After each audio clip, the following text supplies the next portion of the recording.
그들이 먹을 때 예수께서 떡을 가지사 축복하시고 떼어 제자들에게 주시며 이르시되 받아서 먹으라. 이것은 내 몸이니라 하시고 또 잔을 가지사 감사기도 하시고 그들에게 주시며 이르시되 너희가 다 이것을 마시라. 이것은 죄 사함을 얻게 하려고 많은 사람을 위하여 흘리는 바 나의 피 곧 언약의 피니라. 아멘.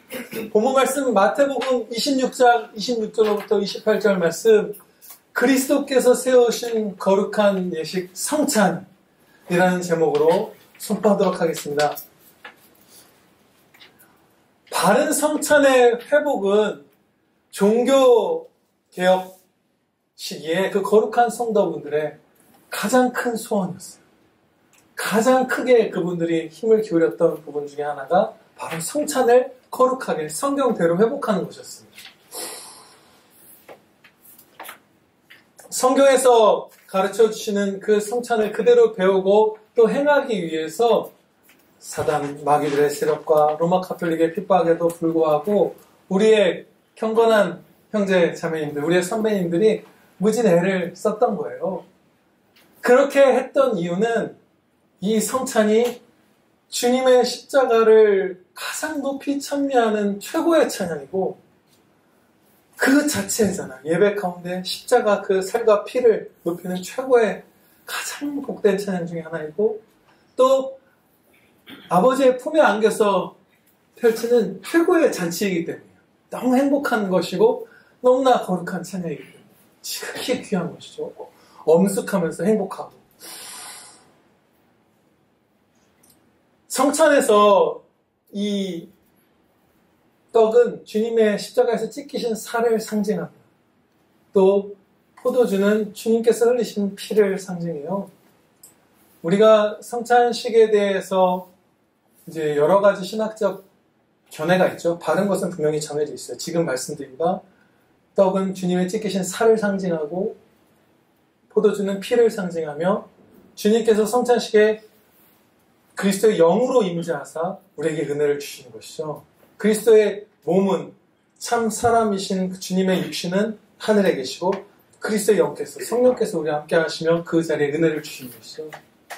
다른 잘못된 신학적 견해는 크게 두 가지를 우리가 알고 있으면 될 것 같아요.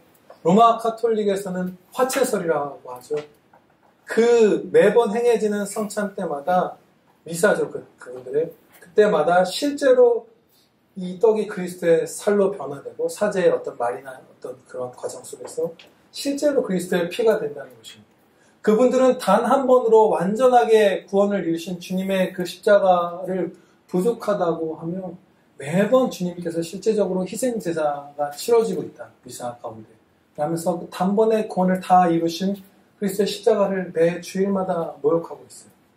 그리고 그들이 먹는 그 떡과 포도주가 실제 주님의 몸과 피가 된다는 것은 성경에 완전히 성경을 반대로 거스르는 이상한 주장입니다. 그것은 뭐 우리가 제고할 가치도 없는, 그리고 그분들은 사제들만 주님의 피를 마시죠. 거기에도 차별을 두고 일반 성도들에게는 그것을 주지 않습니다. 아주 비참한 지경으로 다방면에서 무너진 것이고요.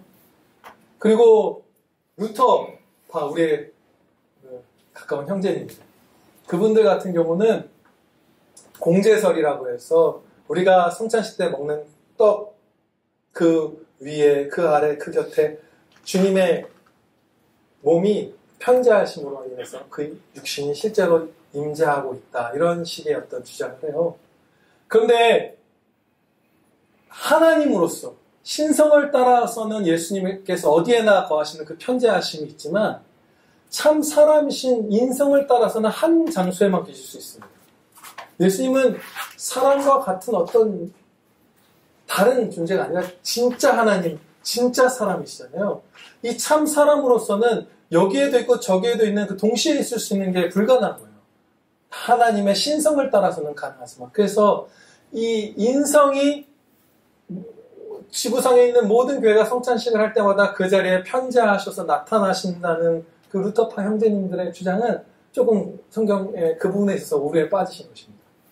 정말 바른 성찬식의 의미는 주님께서 말씀하신 바도 사실 우리가 그냥 상식적으로 읽어도 이것은 내 살인이라 하면 상징을 알죠. 그래서 내 살인이라 할 때 천국에 계신 주님의 몸이 갑자기 편지에서 임한다고 생각하는 것 자체가 사실은 부자연스러워요. 우리 이성의 빛에 비추어 봐도.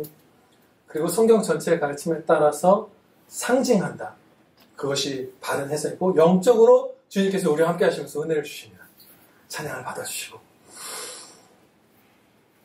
이 거룩한 찬미, 말할 수 없는 행복한 기쁨의 잔치, 이것이 우리 평안교회 그리고 오늘날 우리 한국교회에 많이 이렇게 소홀히 여겨지고 있다는 것을 이게 체감하게 됩니다. 저 자신도 이 부분에서 죄가 있고 여러분들도 그런 것들을 어느 정도 느끼실 거예요.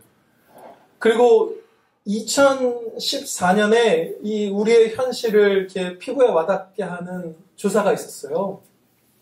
한국에서 가장 성경적이라고 할 수 있는 교단들이죠. 합신, 고신, 합동. 이 세 교단에서 421개 교회에 속해 있는 목사님들에게 설문조사를 했어요. 성찬에 관해서. 그 가운데 성찬을 통한 교인들의 구체적인 영적 변화, 성장이 어느 정도 있다고 생각합니까? 라는 질문에 성찬을 통해서 우리가 많은 성장과 변화가 있다, 은혜를 입는다라고 답한 교회가 12%였습니다. 정말 작은 거예요. 물론 이런 설문조사는 여러분들도 아시다시피 단어 하나의 뉘앙스를 가지고서도 결과가 확확 바뀔 수 있고 여러 가지 세심하게 봐야 되겠지만 정말로 우리가 우리의 종교교회학자 선배님들, 청교도 선배님들처럼 그 거룩한 교회들처럼 성찬식을 최고의 찬미로 드려야지. 이 아버지를 만난 이 기쁨의 잔치, 이 거룩하고 엄숙한, 평소 자유롭고 행복한 막 이 천국이 임한 것 같은 이 잔치에 온 사랑을 바쳐서 제대로 참석해야지라고 했다면 12%라는 건 안 나왔을 거예요. 그렇죠? 12%의 교회만이 큰 은혜가 임했다고 그렇게 느끼는 그런 현실 가운데 우리가 살아가고 있고 그게 2014년 10년 전이니까 그 이후로 막 성도가 100만 명, 100몇십만 명씩 막 떠난 시점이잖아요. 우리는 더 침체되어 있겠죠. 이렇게 성찬에서 주어지는 은혜가 교회에 따라서 정도가 다르게 주어지는 것은 성경에 합한 결과입니다. 막 종교개혁식의 그 거룩한 교회들이 성찬 가운데 엄청난 힘을 얻고 우리가 아는 찬양 구주를 생각만 해도 내 마음이 좋거든. 그 버나드 선생님이 지은 찬양시인데 그분은 11세기 성도분인데 성찬을 통해서 그 지친 영혼이 큰 위로와 힘을 공급받는다. 막 그런 고백을 남겼거든요. 성도마다 교회마다 이 성찬으로 누리는 은혜의 크기가 바뀌는 것 심지어는 징계까지 임하거든요. 그것은 성경에 합한 것입니다. 교회사에 드러난 그 모습들은. 예수님께서 주시는 이 은혜로운 만찬, 이 은혜로운 찬양, 이 십자가를 기념하는 자리에 우리가 어떻게 참석하느냐 혹은 불참하느냐에 따라서 큰 은혜를 입을 수도 있고 크게 찬양될 수도 있고 반대로 큰 징계를 받을 수도 있습니다. 예수님께서 사랑이 부족하셔서 우리에게 징계가 임하는 건 아니죠. 그죠? 십자가 사랑을 찬미 드리는 것이 성찬이잖아요. 우리를 대신 죽어주셨잖아요. 신께서. 그러니까 사랑이 부족하셔서 우리를 징계하시는 것은 아니고 우리가 성찬을 소홀히 여기고 멸시할 때 그것이 너무나 큰 죄이기 때문에 우리를 살리시기 위해서 주님께서 사랑으로 살리시는 징계를 우리에게 내리십니다. 성찬을 우리가 멸시했을 때 징계가 우리에게 임해요. 그대로 내버려뒀을 때는 우리가 너무나 심각한 대로 거의 멸망으로 치닫게 되기 때문이에요. 주님의 이 살리시는 징계를 이렇게 말씀합니다. 고린도전서 11장 29절 30절 말씀입니다. 주의 몸을 분별하지 못하고 먹고 마시는 자는 자기의 죄를 먹고 마시는 것입니다. 그러므로 너희 중에 약한 자와 병든 자가 많고 잠자는 자도 적지 아니하니라. 이 땅에서 육신이 죽는 것을 잠자는 자라고 지금 표현했는데 잠자는 자라고 죽음을 표현한 것은 성도들에게만 사용하는 표현이에요. 성경에서. 이 땅에서 죽으면 우리가 바로 천국에서 영생을 계속 누리기 때문에 잔다 이렇게 예수님께서 표현하시잖아요. 불신자들의 죽음은 그야말로 죽는다고 표현하시죠. 그러면 성도라 할지라도 성찬을 경홀히 여기고 멸시했을 때 영혼이 심약해지고 몸이 병들고 그리고 육신이 있다 해서 죽음의 징계를 당하는 일까지 성찬을 멸시할 때 있을 수 있다는 것이에요. 그것을 주님께서 살리시기 위해서 우리에게 베푸시는 것이죠.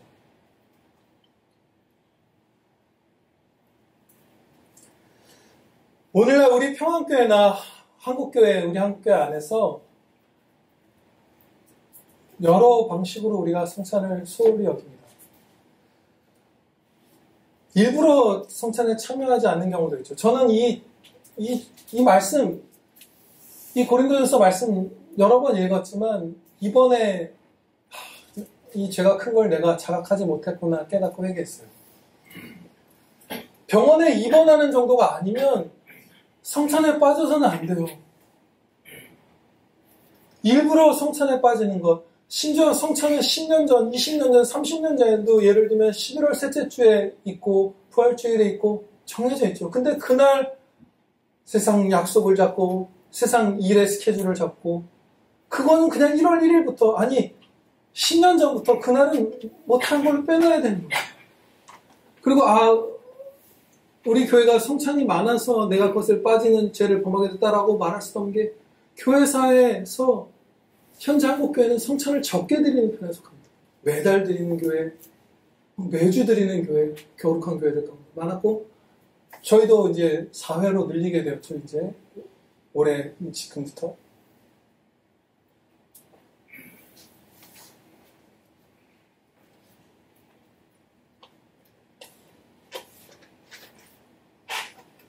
우리가 그렇게 일부러 이걸 멸시했던 거예요. 주님께서 우리를 부르시고 이 십자가 구원, 죽기까지 우리를 사랑하시고 이것을 기념하라.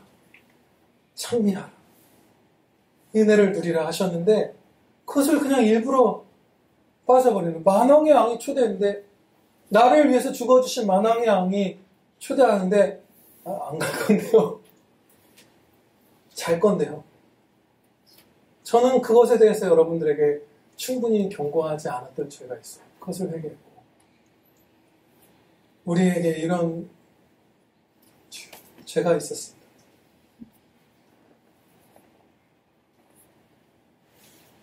굉장한 멸시죠. 생각해보면 이 땅에서 잠시 한시적인 길어야 80년인 이 육신의 생명을 우리가 물에 빠졌는데 어느 분이 구해주시고 우리 같이 식사라도 합시다 했는데 싫은데요? 라고 해도 우리 진짜 나쁜 놈이잖아요.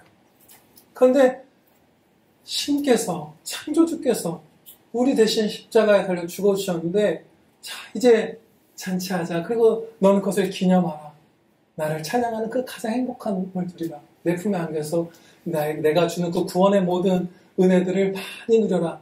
인침을 받고 등을 밀어주는 힘을 받고 네가 죄로 신음했냐 이제 와서 이 성찬식에 와서 그 죄책에서 벗어나라. 죄책감과 그 고통에서 죄의 종노릇하는 것에서 이제 벗어나라 하는데 그거 아니요. 저 싫은데요. 나가서 돈 벌 건데요. 잘 건데요. TV 볼 건데요. 여행 갈 건데요. 이렇게 하는 건 진짜 나쁜 거였어요. 지금이 여러분에게 제가 개인적인 시간이었으면 전 여러분에게 사죄를 드렸을 거예요. 이것을 충분히 경고하지 못한 것을. 그러나 설교 시간이니까 그런 것은 하지 않겠지만 우리에게 죄가 큽니다.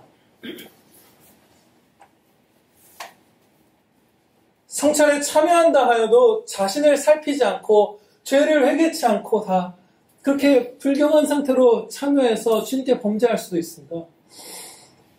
고린도전서 11장 28절 말씀입니다. 사람이 자기를 살피고 그 후에야 이 떡을 먹고 이 잔을 마실지니라. 사람이 자기가 하나님과 어떤 관계를 맺고 있는지 영혼을 신문해야 하는 거예요. 성경을 가지고 내 영혼을 신문하는 그 과정을 거치고 회개하고 회복하고 은혜를 구하면서 성찬에 우리가 참여해야 하는 것입니다. 교주는 성경 말씀이죠. 이런 성경적 자기 반성이 너무나 절실한 이유는 성찬에 있어서 성찬이 너무나 탁월한 예식이기 때문에 지극히 높고 거룩한 예식이기 때문에 최고의 찬미를 드려야 하는 순간이기 때문에 가장 행복해야 하는 순간, 행복할 수 있는 순간입니다. 주님이 강포해서가 아니라 세상의 왕은 더 하겠죠. 세상의 왕한테 이렇게 했으면 우리 아마 다 목베림을 당했을 거예요. 그렇죠? 네. 말할 수 없는 사랑 가운데에서 우리의 죄가 너무나 큰 것이죠. 네, 맞습니다. 아멘. 우리가 마음을 살피지 않고 우리를 위해서 독생자를 십자가에 넣으신 하나님께 냉랭한 미지근한 마음 상태로 이 성찬에 참여할 수는 없습니다. 그렇죠? 그리고 우리가 우리를 위해서 십자가에 달려주신 예수 그리스도께 감사드리지 않으면서 원망과 불평을 가진 상태로 이 상태에 참여할 수 없어요. 그럼 원망과 불평이 있으면 참여하지 않아야 될까? 아니죠. 그것도 죄예요. 그러면 안 돼요. 사랑을 얼마나 사랑하시는데요, 여러분. 회개하고 그냥 참여하시면 돼요. 성찬식의 그 주일 아침까지도 예배가 시작되기 5분 전까지도 주님께 원망하다가도 회개하고 참여하시면 돼요. 그러면 은혜를 입어요. 그러면 돼요, 우리가. 그러면 주님의 살과 피를 마시게 해주시고 말할 수 없는 큰 은혜를 누리게 되세요. 기쁨은 또 힘이죠. 하나님을 기뻐하는 것이 너의 힘이니라.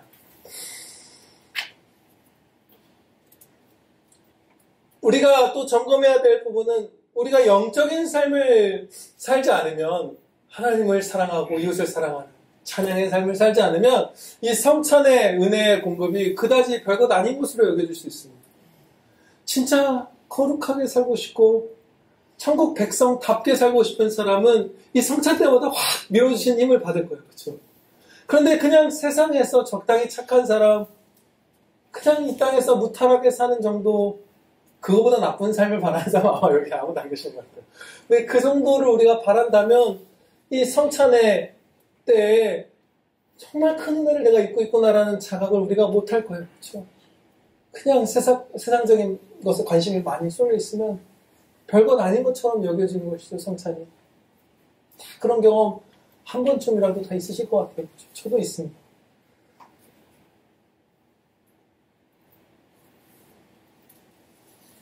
하나님의 말씀대로 내가 살고 있는가?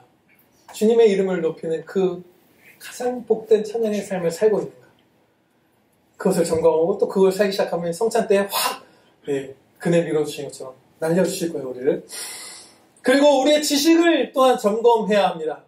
하나님과의 관계들 여러 가지 점검하는 가운데 진리 지식, 성경 지식을 점검해야 해요. 정말로 성경을 바르게 알고 있는가? 정말로 십자가 구원, 그 은혜 구원 교리를 내가 알고 있는가?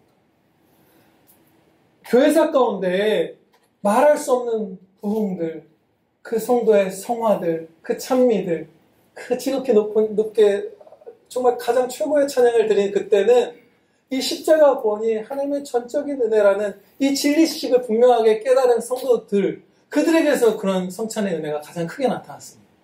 정말 내가 십자가 구원을 잘 알고 있는가? 혹여 내가 이상한 생각하고 있는 거 아닌가? 내가 너무 사랑스러워서 구원 안 해주시면 못 베기는 내가 탁월한 존재여서 하나님의 걸작이어서 무슨 어쩔 수 없이 구원해 주시지 않고는 못 베기는 그런 존재라서 구원받았다고 생각할 수도 있고, 그런 거 아니죠, 결코. 흉악한 죄인이죠. 그리고 내가 무슨 뭘 한 것이, 내가 믿음을 선택한 것이 잘해서 구원해 주는 게 마땅한 언약에 합당한 주님의 지키심이라고 생각할 수도 있고, 무슨 공로를 생각할 수도 있고, 많이 혼탁하죠. 그것들 다 순결하게 은혜로 내가 구원받았습니다. 네, 그것을 아멘입니다.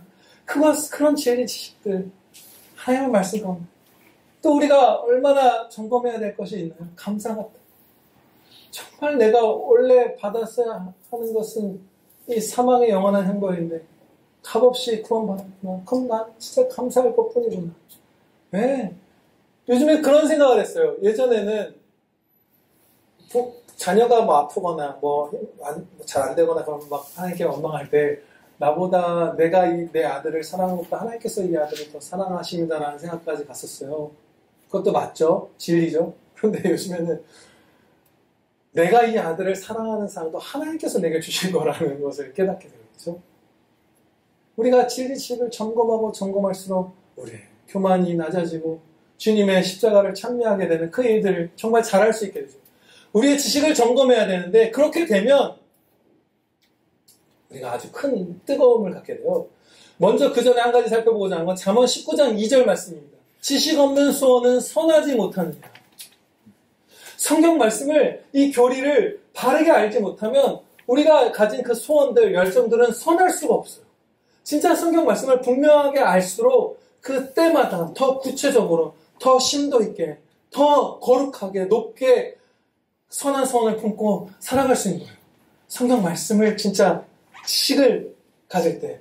그런데 바른 성경 지식에서 선한 마음이 표현하는 것이죠. 근데 성경 말씀을 바르게 이해하는 것은 우리 마음에 불을 지핍니다.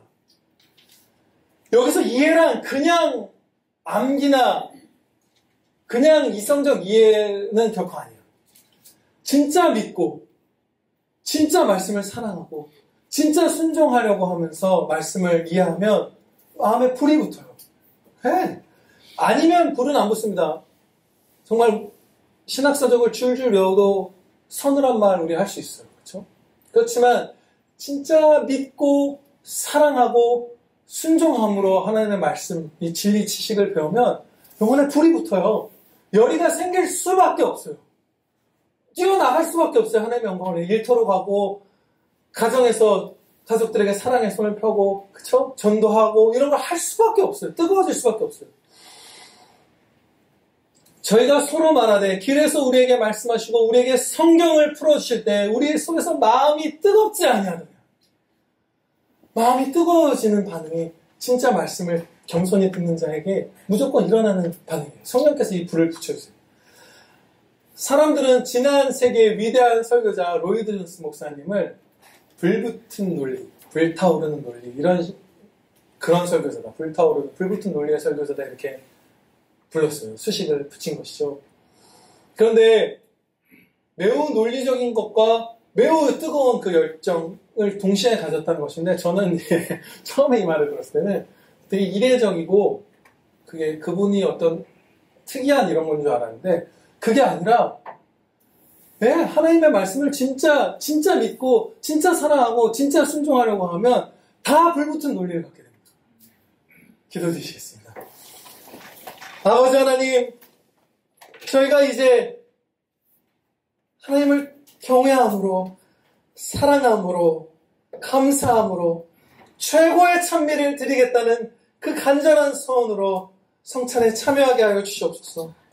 미리 준비하며 내 마음을 신문하며 성경으로 내 마음을 분해하며 하나님과의 관계를 다시 살피고 다시 조정하고 회개하고 아버지께 자비와 긍휼을 구하는 가운데 은혜를 확신하면서 성찬의 자리로 나와서 다가오는 11월 셋째 주 그 성찬에 저희 한 사람도 빠짐없이 이 천국의 은혜 풍성히 누리게 해주시옵소서.